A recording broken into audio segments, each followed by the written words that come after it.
এই সংসারে কোনো বস্তু হোক বা ব্যক্তি হোক, তার একার গুরুত্ব কিন্তু খুব বেশি নয়। একটা উদাহরণ হিসেবে বৃষ্টির ফোঁটাকে ভেবে দেখুন। যদি একটি বৃষ্টির ফোঁটা হয় তাহলে তার খুব বেশি গুরুত্ব থাকে না, কিন্তু যখন সহস্র বৃষ্টির ফোঁটা মেঘের মধ্যে দিয়ে ঝরে পড়ে তখন সেটা বর্ষার রূপ ধারণ করে। সেই বর্ষা যা এই প্রকৃতিকে শান্ত করে। সেইভাবেই পাথরের ছোট টুকরো, তার খুব বেশি গুরুত্ব থাকে না, কিন্তু যখন অসংখ্য পাথরের টুকরো একত্রিত হয় তখন তা পর্বতের আকার ধারণ করে। সেইভাবেই কিছু মানুষ যখন একত্রিত হন তখন তৈরি হয় পরিবার, কিছু পরিবার যখন একত্রিত হয় তখন তৈরি হয় সমাজ, যখন অনেক সংখ্যক সমাজ একত্রিত হয় তখন তৈরি হয় রাজ্য।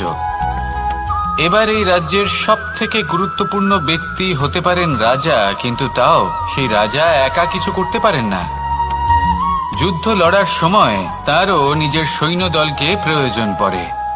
কিন্তু এই সংসারে এমন একজন ব্যক্তি আছেন যিনি একাই সব কাজ করতে থাকেন, এবং সেই ব্যক্তি হলেন মা। আমাদের জীবনে একজন পিতার ভূমিকা কিন্তু নিঃসন্দেহে অমূল্য, কিন্তু আমাদের সকলের জীবনে যে ভূমিকা একজন মায়ের তা অন্য কারোর থাকে না। একজন মা একাই সন্তানকে বড় করতে পারেন, সংস্কারী করে তুলতে পারেন, তার জন্য পরিশ্রম করেন। আর এত কিছু কাজ করার পরেও তার কাজের জন্য তিনি প্রশংসা অবশ্য পান না।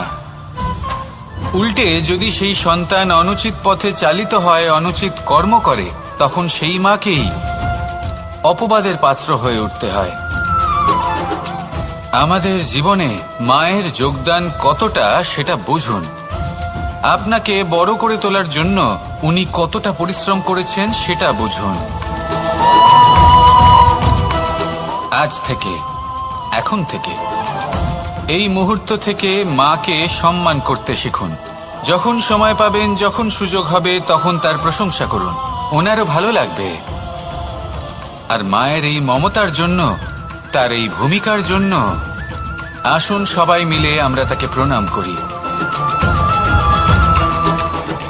আর সকলে মিলে ভালোবেসে বলি রাধা রাধা।